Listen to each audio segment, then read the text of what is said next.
Follow me, because by the end of this video, you'll wonder how you spent all this time without knowing this important information. Macaroni is a staple in kitchens worldwide. But what if I told you that most people are making critical mistakes every time they cook it the wrong way could ruin the texture, absorb too much sauce, or even make your dish completely bland? Stay with me until the end, because you'll never see macaroni the same way again. First up, boiling macaroni in too little water.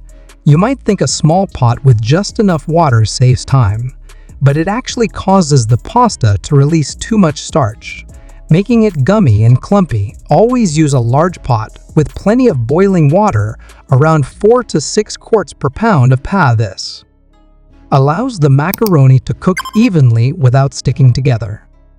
Next, adding oil to the boiling water. Someone somewhere told you this prevents sticking, but it actually creates a problem when you add sauce. Oil coats the pasta, making it difficult for sauces to cling to the surface. If you want non-sticky pasta, just stir it occasionally while cooking, that's all you need. Another common mistake is rinsing the pasta after draining. Unless you're making a cold pasta salad, rinsing washes away all the delicious starches that help the sauce stick. Those starches create the perfect texture, so never rinse your macaroni unless you want bland, slippery pasta. You're probably overcooking your pasta, and you don't even realize it. If you just follow the package instructions, you're likely ending up with mushy pasta. Always cook macaroni al dente, which means slightly firm to the bite. This prevents it from becoming soggy and helps it hold its shape when mixed. With sauce, want to make sure it's perfect. Taste test it about 2 minutes before the recommended cooking time and drain it when it still has a slight bite. Here's a shocking mistake you might not know: adding the sauce at the wrong time. Some people drain their pasta, pile it onto a plate, and then dump the sauce on top. Wrongdoing. This means the sauce just sits there instead. Always mix the macaroni with the sauce while it's still hot. This allows the pasta to absorb all the flavors, giving you a perfectly balanced bite every time. And finally, not saving the pasta water. This might be the biggest mistake of all. The starchy water left behind after boiling is liquid gold.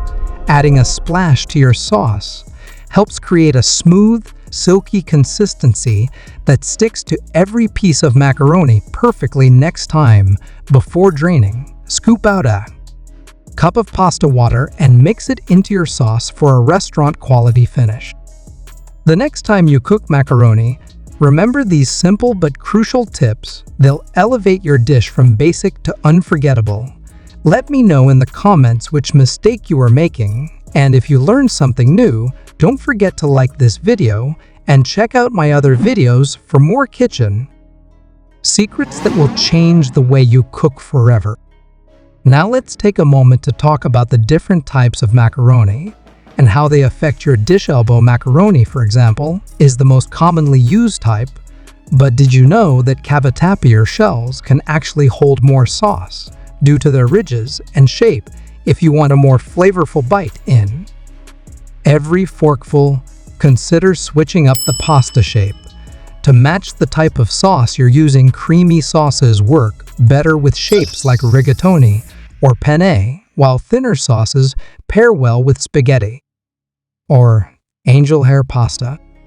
Let's also not forget the importance of properly seasoning your pasta water. Adding salt to the boiling water isn't just for flavor, it's the only chance you have to season the macaroni itself. Pasta absorbs water as it cooks, and if that water is bland, so will your macaroni. Always add about 1-2 tablespoons of salt per gallon of water to ensure every bite is flavorful.